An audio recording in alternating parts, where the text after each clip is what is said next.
राधे राधे। आप सभी का एक बार फिर से स्वागत है आपके अपने यूट्यूब चैनल व्रत त्योहार की कथा में।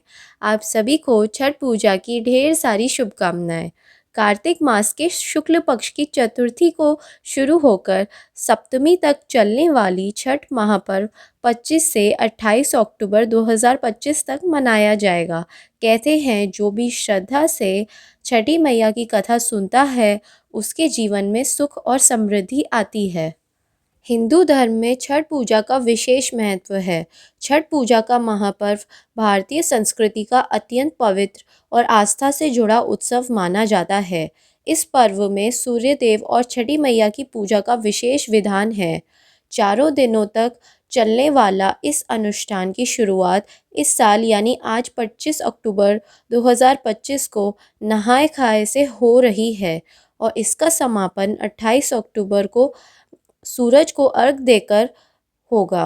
कहा जाता है कि छठ व्रत से संबंधित प्राचीन काल से है। पौराणिक मान्यताओं के अनुसार त्रेता युग में भगवान श्री राम और माता सीता ने अयोध्या लौटने के बाद सूर्य देव की उपासना की थी। वहीं द्वापर युग में कर्ण और द्रौपदी ने भी सूर्य की आराधना की थी।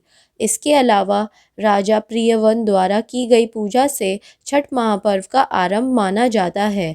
यह सब संपूर्ण पौराणिक कथा आज हम सुनेंगे। छठ पूजा की शुरुआत नहाय खाए से होती है, जिसमें व्रतधारी स्नान कर पवित्र भोजन करते हैं और अगले दिन के व्रत की तैयारी करते हैं। दूसरे दिन यानी कि 26 अक्टूबर को खरना मनाया जाता है। इस दिन व्रतधारी पूरे दिन उपवास रख शाम को गुड़ की खीर और रोटी का प्रसाद ग्रहण करते हैं। इसके बाद वह निर्जला उपवास करते हैं, यानी कुछ भी जल या अन्न ग्रहण नहीं करते। तीसरे दिन 27 अक्टूबर को संध्या में अर्घ दिया जाता है, जब व्रती नदी, तालाब या घटा पर सूर्यास्त के समय सूर्य को अर्घ अर्पित किया जाता है।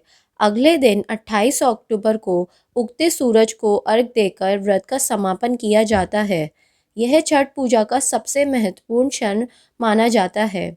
इस दौरान महिलाएं और पुरुष दोनों सूर्य और छठी मैया को अपने परिवार की सुख समृद्धि की कामना करते हैं। चलिए शुरू करते हैं छठ पूजा की पौराणिक कथा। छठ पूजा की एक पौराणिक कथा है जिसमें राजा प्रियव्रत और रानी मालिनी से संबंधित है। कहा जाता है कि राजा प्रियव्रत के कोई संतान नहीं थी, जिससे वे बहुत दुखी थे। संतान प्राप्ति के लिए उन्होंने अपनी पत्नी के साथ महर्षि कश्यप के मार्गदर्शन में यज्ञ किया। यज्ञ के बाद रानी ने खीर का प्रसाद ग्रहण किया और गर्भवती हुई, लेकिन दुर्भाग्यवश एक मृत पुत्र का जन्म हुआ। इस दुख से व्याकुल होकर राजा प्रियव्रत ने अपनी जीवन का अंत करने का निश्चय किया।